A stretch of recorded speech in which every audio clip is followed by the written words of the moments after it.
शाहीन शाह अफरीदी। शाहीन शाह अफरीदी दुनिया का number one bowler बन गया है।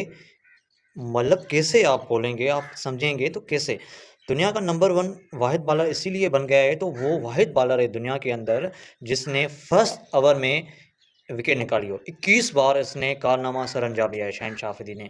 बहुत सारे कोशिश करते हैं, हर जो भी फर्स्ट ओवर चलाता है वो कोशिश करता है मुझे विकेट मिल जाए, क्योंकि अगली टीम का रिदम टूट जाता है।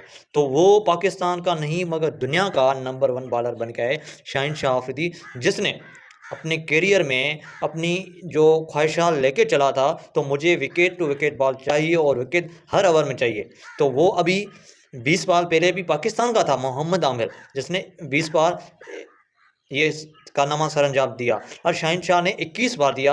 अब दुनिया इसके पीछे होती है, मगर पाकिस्तान के पीछे दुनिया नहीं होती, रिकॉर्ड होते हैं भाई। पाकिस्तान ने वो कारनामा सर अंजाम दिया शाहीन शाह ने, जो कमाल